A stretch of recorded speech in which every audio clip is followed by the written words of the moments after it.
Okay, so this is a video about the whole paid in full Preacher Crew, azie, faison, Rondo Timmons, Ice from the Preacher Crew, which is Donnell Porter's uncle. Um, I just been researching this guy named Cuff. It says somebody wrote in the comments, I came across a well-known gangster from Brooklyn who was in the feds with Preacher. He said that Preacher showed him paperwork with statements from John Cuff. Wow. Preacher wasn't the only one who told. Well, he wasn't the only one who told, but from my research, he was the first one who told. Preacher told as soon as they slapped him. I don't even know if they even got him in the back of the cop car. As soon as they even slapped those handcuffs on him, or whether they got him in the cop car, he started singing. Before he even got to the precinct, when he was in the back of the cop car, he was snitching already. They didn't even have to interrogate him or nothing. He was the first one to snitch.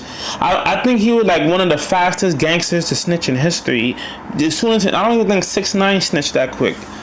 But and 6ix9ine ain't nowhere near as vicious as Preacher.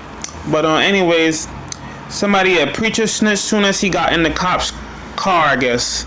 He told on his kids Preacher was in the feds in Florida, Coleman 1. They made him roll it up. I guess that mean they made him leave the compound or leave the unit of the prison. One guy said, I thought Preacher told them to tell to save themselves. I remember Preacher's son Shaka interview where he said Preacher told him to tell. Yeah, I remember that interview too. The son of Preacher basically did an interview where he said his father told him to tell, don't do this to yourself, because he was trying to play a tough guy role, and your father said, just tell, like, just don't do it to yourself. It's torture.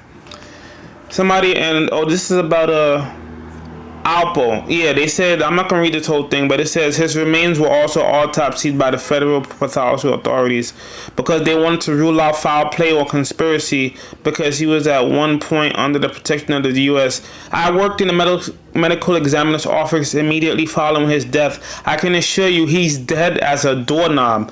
God damn. Yeah, Alpo is dead. And, whoa, what the hell? Anyways, yeah, that's Myra Enoch. I've been trying to get a picture of her. That's Joanne Blue, which is Azie's best friend that lived in an apartment with her. When she lived in an apartment with Joanne Blue, that's Myra Enoch in that picture, the dark skin lady up there. That's Azie's auntie's friend. You know.